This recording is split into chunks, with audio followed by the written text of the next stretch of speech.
Hello, Something Scary fans. I'm Blair Bathory, the newest member of the Something Scary team, and this is the Something Scary podcast. Before I begin, I wanted to say that I am so excited to be here. I've been a fan of Something Scary for a long time, and I've been a horror lover all my life. Some of you might know me from my TikToks or YouTube channel, but now I am thrilled to be here, helping bring you the spookiest stories and the most frightening tales we can find.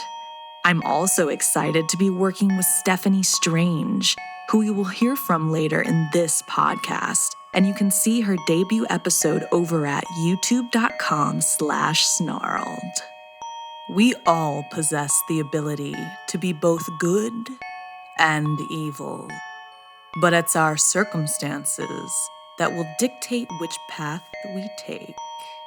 When we're on top, it's much easier to be kind, giving, and sympathetic. But when our luck runs out, when we're desperate, that is when we make deals with the devil. First, a detective asks for help, followed by a battle of demons. Then, the devil's plaything wants company. Finally, in our featured story, the truth yields deadly consequences. We receive hundreds of creepy story submissions every single week, and of those, the scariest ones make it into our podcast, along with the story that we've chosen to animate and post over at youtube.com/snarled.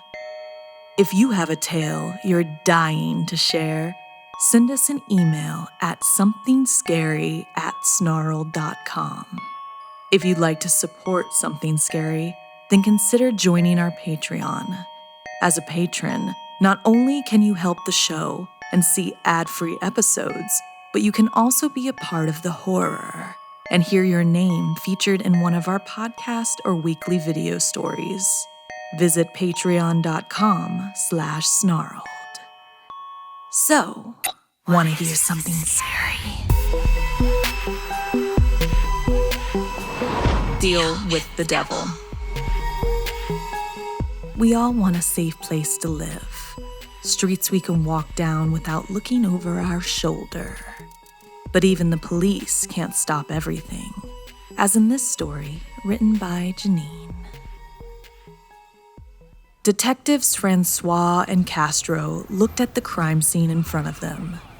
It was a mess. Thank God for the CSIs busily doing their thing. It was frankly hard to tell where one body stopped and another one started. And they were all dealers, all known to us? Castro was asking one of the beat cops, who was looking green whilst trying to give the homicide vet some details. This was the third time in as many months that they'd been called to a scene that resembled a Caravaggio painting.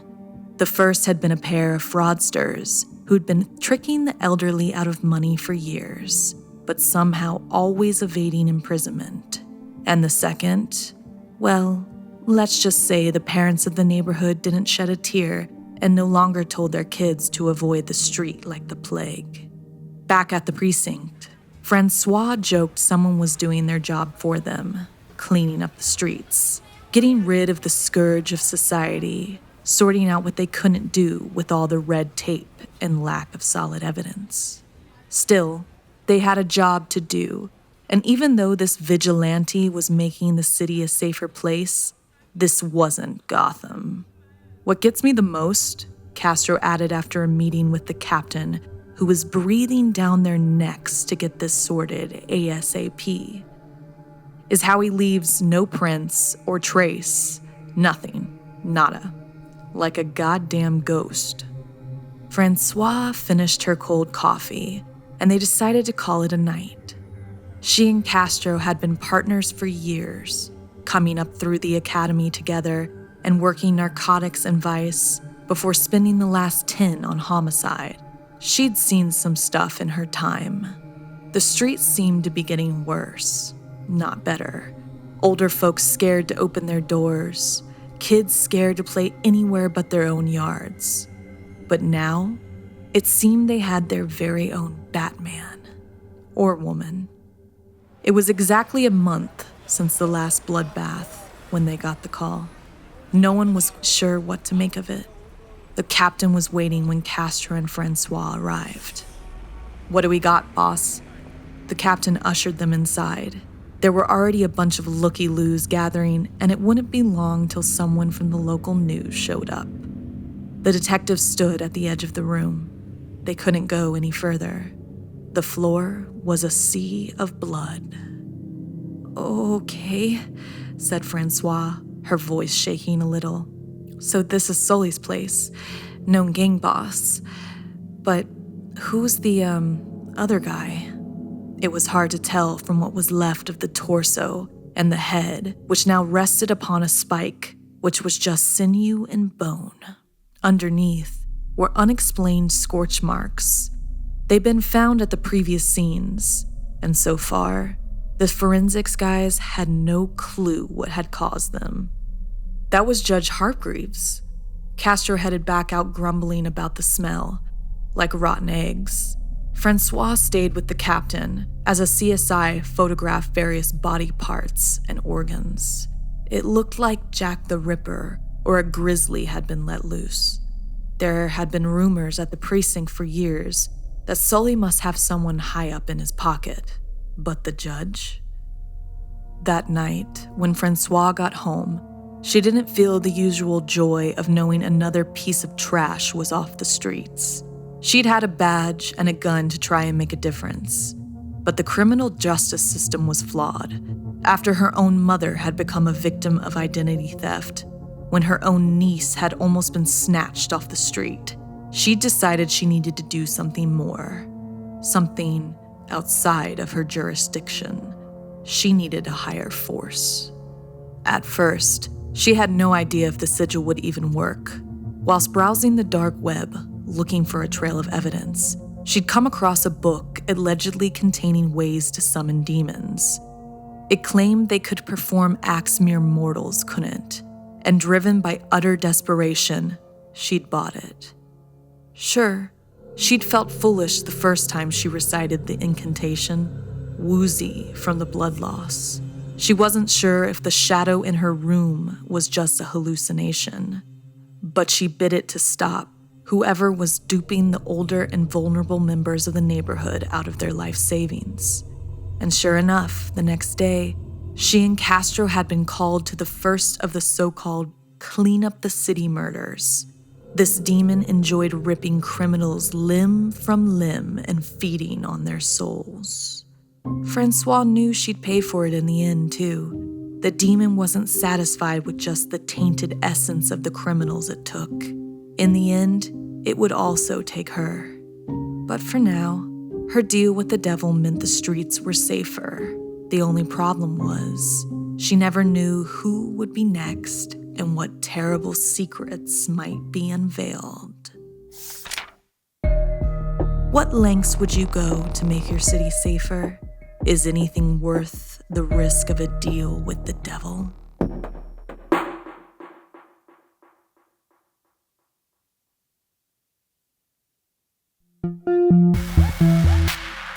Sometimes, the biggest devil we come up against are the ones that reside inside of us. And that can even mean battling mental illness, like in this story written by Christopher Barron. Content warning: the following story addresses mental health and self-harm. My name is irrelevant. All you need to know is this: I'm a demon. Specifically the kind that hides under your bed. You probably know the rest. Horns, claws, zero conscience. You've likely heard we consume the souls of those unlucky enough to find us.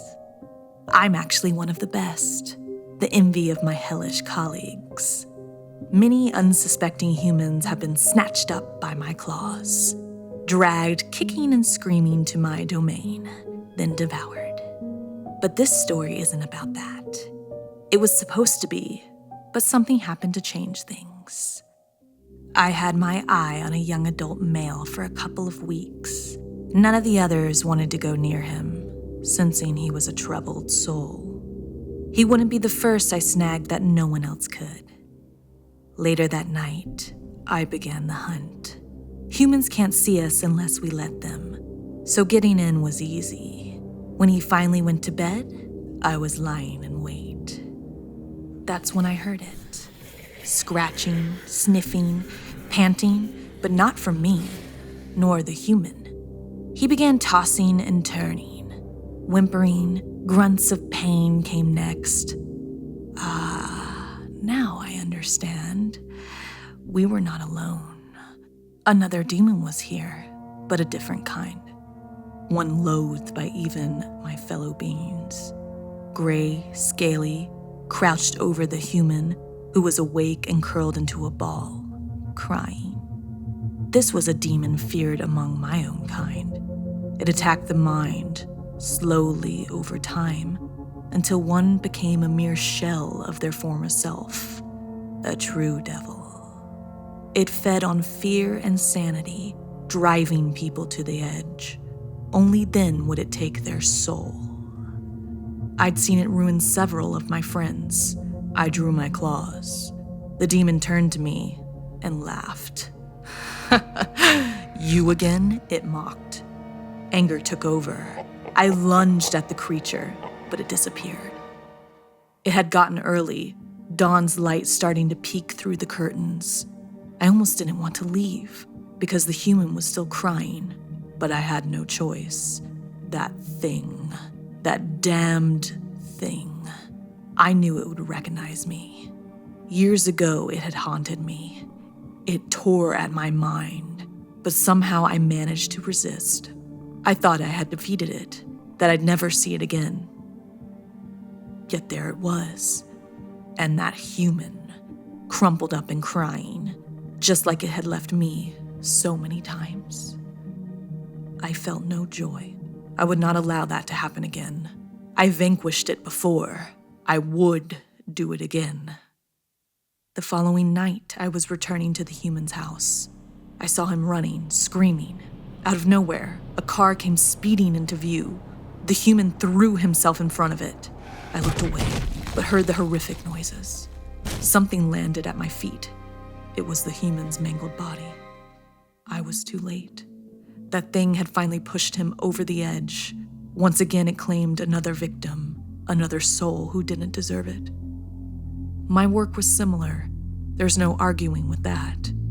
But this thing was more of a monster than I'll ever be. I heard it laughing. I looked up and saw nothing. The car was gone. The body was gone. The thing had gotten into my mind, toying with me again. I was furious.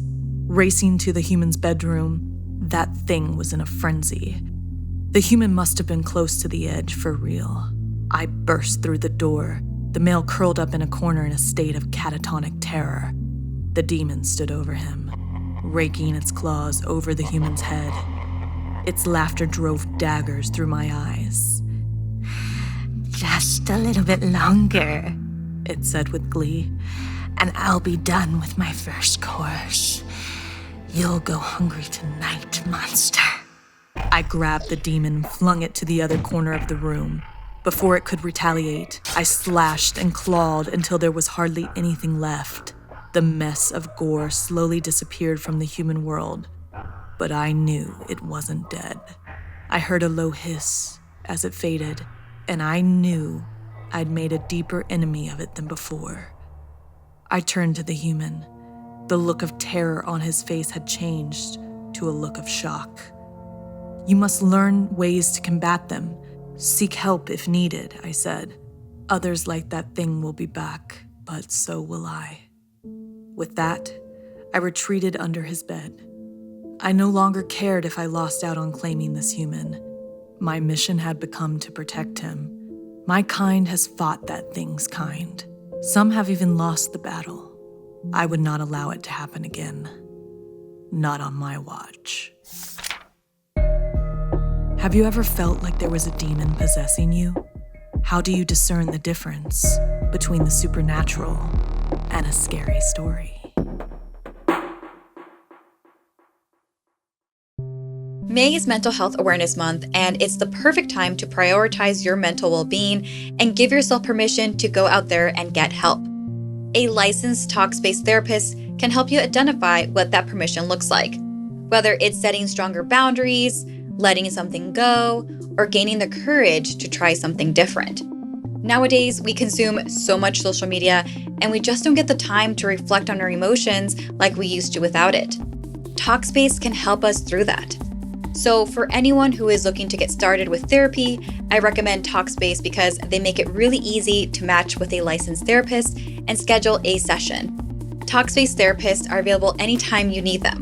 But no matter where you are in your mental health journey, talking to a therapist who's trained to help makes a huge difference. Consider this your permission slip to put your mental health first. Match with a dedicated therapist today at Talkspace.com and use promo code SCARY during the sign up to get $100 off your first month. That's $100 off at Talkspace.com, promo code SCARY. Deep in the lakes of Southern California lurk monsters so unimaginable, we pretend they're not there or we die of fear. This is based on a true story, inspired by Sara. Last summer, my family took a weekend trip to Elizabeth Lake near Lancaster. My parents rented a beautiful cabin right on the beach. The water was warm and the weather was hot.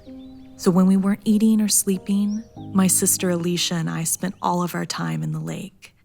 I'd heard some creepy legends about the area, and I wanted to find out if they were true. Apparently, Satan himself had created Elizabeth Lake as a place to keep his favorite hellish pet, and that sometimes you could feel an evil presence below the surface of the water. But the scariest thing about the story was that if you swam deep enough, you would find a passageway that led directly to hell. This way, the devil could visit his beloved pet whenever he wanted. If you were there at the right time or the wrong time, Satan himself might be lurking in the waters beneath you. I didn't tell Alicia about the legend at first. Being younger, she got scared very easily. I wanted her to play in the water with me, and I knew she wouldn't dare go if she knew the stories. It happened when we were playing with the pool noodles. Alicia wanted the one I had, so she tried to wrestle it away from me. We laughed and splashed around, and eventually I let her have it. But somehow in the tussle, her ring fell off, which she had only noticed when we were drying off on the beach. It was a gift from our grandmother, so she was very upset. I told her I would find it for her, so I grabbed some swim goggles and went back in the water while Alicia waited on the shore. As I swam down, looking as deep into the murky water as I could, I felt a chill jolt through my body.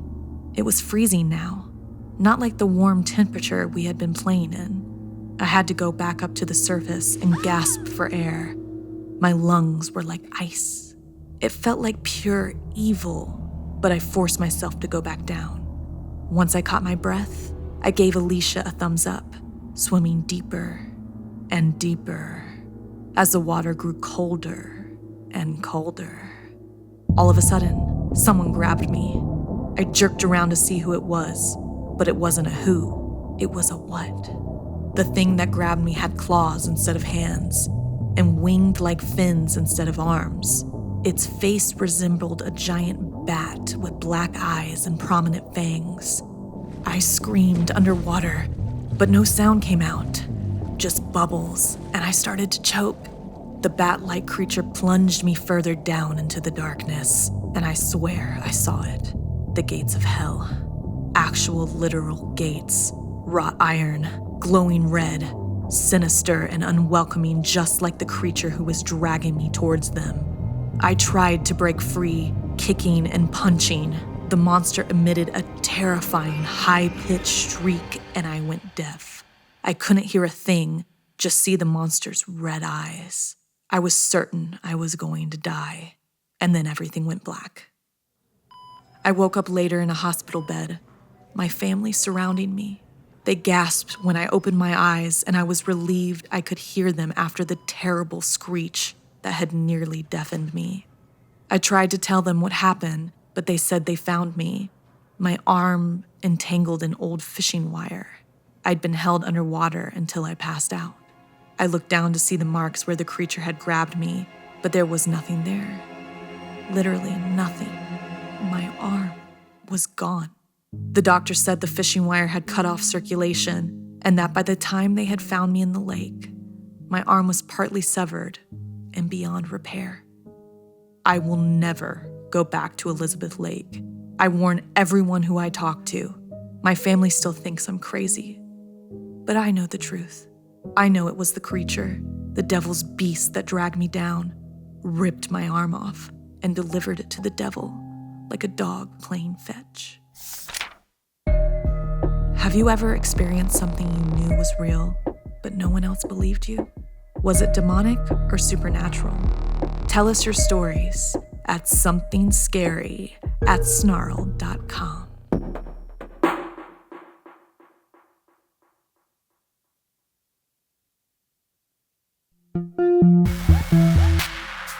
Hi everyone, I'm Stephanie, or better known to fans of horror on TikTok as Stephanie Strange. I'm so thrilled to be taking on the torch and carrying on the Something Scary tradition. I can't wait to get to meet you all. You never know the deadly lengths someone will go to survive when they're backed into a corner like in this story inspired by Kelly. Soledad was a well-known herbalist treating many in the community who suffered from illness. Yet despite helping to heal people, there were rumors she had made a deal with the devil himself to keep her youth and her beauty forever. Many grew jealous of Soledad. A myriad of suitors offered their hand in marriage, but she rejected them all. Rich or poor, young or old, not wanting to be someone's prize. One of these suitors was Don Martin de Orcania, the mayor of Cordoba. When Soledad dismissed his proposal, he grew angry and sought revenge. He started another rumor, convincing the townspeople she was indeed a witch. He claimed she had snuck a potion into his drink, causing him to fall in love with her, just so she could refuse and humiliate him. Despite helping so many townspeople with her potions and herbs, they were afraid to speak against the mayor or become victims of the Inquisition themselves. They were driven by fear, supporting the cruel claims that she was a witch. A few still asked for help, but now if they came at all, it was in secret. Soledad became an outcast, which only served to fuel the stories. Children whispered that they had seen her fly over the rooftops, laughing ghoulishly into the night. Men, likely disgruntled suitors, claimed she had tried to sneak them love potions as well. Sadly, Soledad was not surprised when officers turned up at her door and she was taken to San Juan de Urtea prison, where she awaited the punishment for being a witch, being burned to death at the stake. While she was imprisoned, Soledad used her charm to befriend a guard. She had asked him if he could bring her charcoal, and he unwillingly obliged. After all, what harm could it cause? She drew for hours on the walls of her cell, helping to ease the time of passing. As the weeks went by, she created an incredibly detailed drawing of a ship. And by the day of her execution, it was nearly completed. When the guard came to check on her, Soledad asked him to look at her drawing. "Tell me, guard, what is missing from this ship?"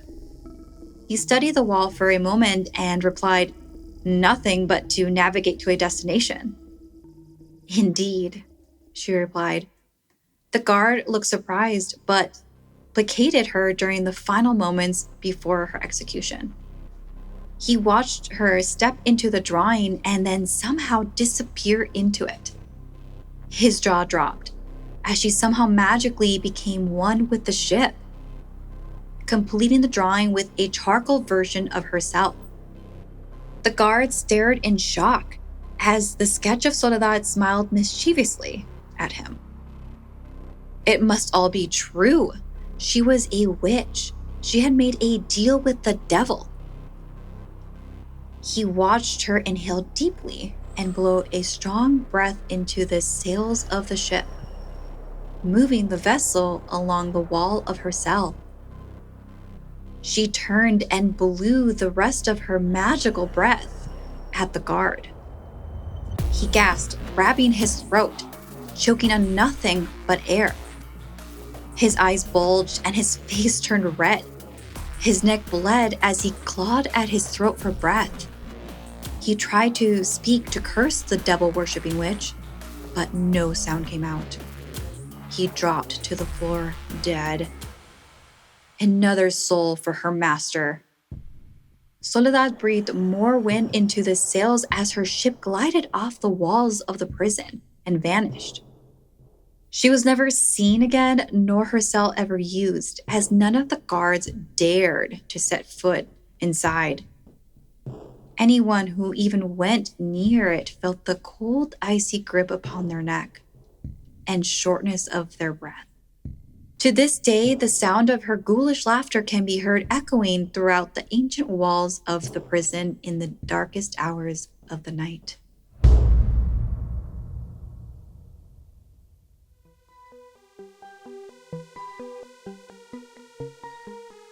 This week's podcast stories were edited by Sara Lukowskowitz and Janine Pite. Narration by Blair Bathory and Stephanie Strange. Audio edited and mixed by Fitz Harris. Additional audio editing by Calvin Linderman. Art and graphics by Mary Carlson. Produced by Annie Villabos. Music by Sapphire Sadalo and Calvin Linderman.